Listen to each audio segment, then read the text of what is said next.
Hello friends, welcome to my channel spirit education. This is Sujata. Friends, हम phrasal verb कर रहे हैं और क्लास इम्पोर्टेंट है, आप इसको नोट डाउन करते रहिएगा मेरे साथ। स्टार्ट करते हैं क्लास को। सभी फ्रेजल वर्ब मैंने इम्पोर्टेंट लिए हैं फ्रेंड्स, तो आप ध्यान जरूर दीजिएगा।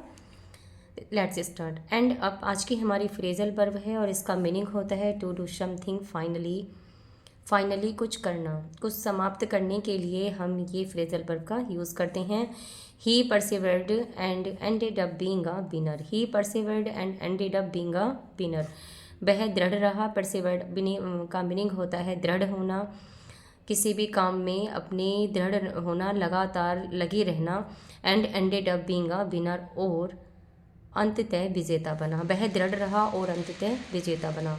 अंत में क्या बना है? विजेता बना। एंडेड अप यहाँ पर मीनिंग आया है एंडेड अप का, फाइनली के लिए आया है, अंत के लिए आया है कि अंत में वह क्या बना? विजेता बना। उसके अपने दृढ़ प्रयास के कारण वह विजेता बना। और परसिवरे वर्ब की तरह जब यूज़ करते हैं, इंपॉर्टेंट है, स्टार बना लीजिए, मार्क कर लीजिए वर्ब को, वर्ड को। और परसिवरे स्पेलिंग एरर के लिए भी पूछा जाता है, स्पेलिंग एरर में आता है। परसिवरेंस आता है फ्रेंड्स, इसकी स्पेलिंग में PERSEVERE। परसिवरे वर्ब की तरह जब यूज होता है तो इसका मीनिंग होता है प्रयास करते रहना, कंटिन्यू डूइंग समथिंग, लगातार कुछ करते रहना। He is persevere in his attempt to obtain additional funding for the school. He is persevere in his attempt to obtain additional funding for the school. वह स्कूल के लिए एडिशनल अतिरिक्त धन प्राप्त करने के अपने प्रयास में लगे रहे। He is persevere in his attempt to obtain additional funding for the school. वह स्कूल के लिए अतिरिक्त धन प्राप्त करने के अपने प्रयास में लगे रहे। आपको वर्ड क्लियर हो गया होगा friends, I hope. Next word पर मूव करते हैं, enter into. Enter into, enter into. Enter के साथ में जब इनटू आता है तो टू मेक एग्रीमेंट विद, किसी के साथ एग्रीमेंट के लिए हम इस वर्ड का यूज करते हैं। एंटर जब वर्ब की तरह यूज होता है तो इसके साथ में इनटू लगाना सुपरफ्लस होगा फ्रेंड्स। एंटर का मीनिंग ही प्रवेश करना होता है, तो जब कहीं पर किसी जगह पर प्रवेश करने के लिए, किसी बिल्डिंग में किसी जगह पर प्रवेश करने के लिए, एंटर करने के लिए इस वर्ड का यूज होता है, तो वहाँ पर हम प्रीपोजिशन का यूज़ नहीं करते, ये जरूर ध्यान रखिएगा आप। और एंटर के साथ जब इनटू का प्रयोग करते हैं, हम यूज़ करते हैं इनटू को, तो वो फ्रेजल वर्ब होती है और तब इसका मीनिंग होता है किसी के साथ एग्रीमेंट के लिए, किसी के साथ समझौते के लिए, या किसी चीज़ में इन्वॉल्व होने के लिए हम इसके साथ में प्रीपोजिशन लगाते हैं। ओके फ्रेंड्स, आई होप आपको क्लियर हो गया होगा। आइए देखते हैं, एंटर के साथ में जब वर्ब की तरह यूज़ होता है, एंटर जब वर्ब की तरह यूज़ होता है तो इसके साथ में इनटू नहीं लगाते, सुपरफ्लस होता है। He entered into my room yesterday, उसने कल मेरे रूम में प्रवेश किया।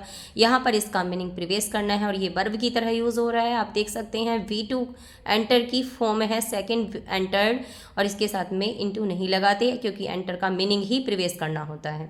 ओके फ्रेंड, आई होप आपको क्लियर हो गया होगा।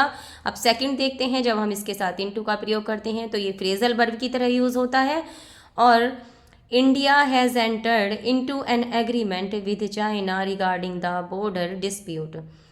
भारत ने सीमा विवाद को लेकर चीन के साथ समझौते में प्रवेश किया। उसने क्या समझौता किया? भारत ने सीमा विवाद को लेकर चीन के साथ समझौता किया। यहाँ पर एग्रीमेंट के लिए हमने ये एंटर्ड का यूज़ किया है। जब एंटर्ड इनटू आता है तो वो किसी एग्रीमेंट के लिए आता है, किसी के साथ समझौते के लिए आता है, तब हम इसके साथ में एंटर्ड के साथ इनटू का यूज़ करते हैं कि भारत ने सीमा विवाद को लेकर चीन के साथ एग्रीमेंट किया। ओके फ्रेंड, आई होप आपके क्लियर हो गया होगा।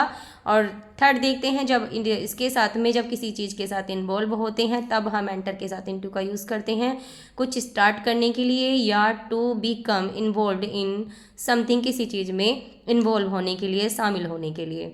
दे refused to enter into any discussion on the matter. उन्होंने इस मामले पर किसी भी डिस्कशन में प्रवेश करने से मना कर दिया, उसमें इन्वॉल्व होने से मना कर दिया। तो यहाँ पर एंटर का मीनिंग इन्वॉल्व होना है, शामिल होना है, कि उन्होंने इस मामले में किसी भी डिस्कशन, किसी भी चर्चा में शामिल होने से रेफ्यूज़ कर दिया, इनकार कर दिया। ओके फ्रेंड्स, आई होप आपको दोनों के मीनिंग क्लियर हो गए होंगे।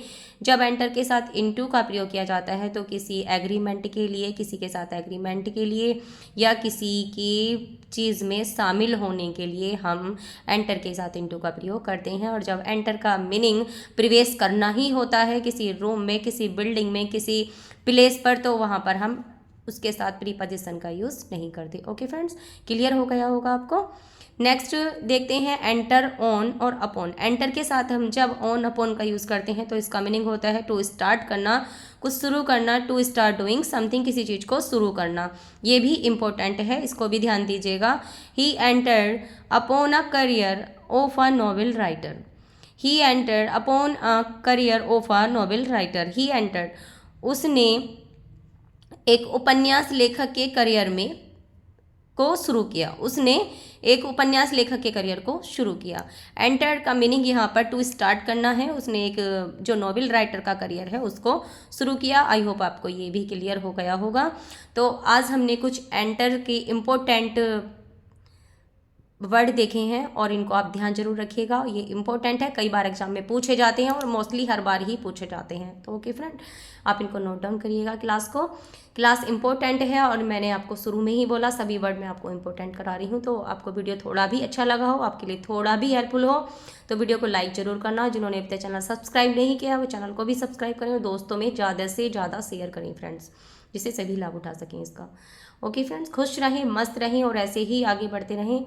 ऐसे ही मैं आपके लिए एक अच्छे से अच्छी वीडियो लाती रहूँगी और जो आपके लिए इम्पोर्टेंट हैं और आपके लिए, आपके दोस्तों के लिए, आपके आने वाले एग्ज़ाम के लिए इम्पोर्टेंट है। तो नेक्स्ट वीडियो में मिलते हैं। Thanks for watching, take care, bye bye.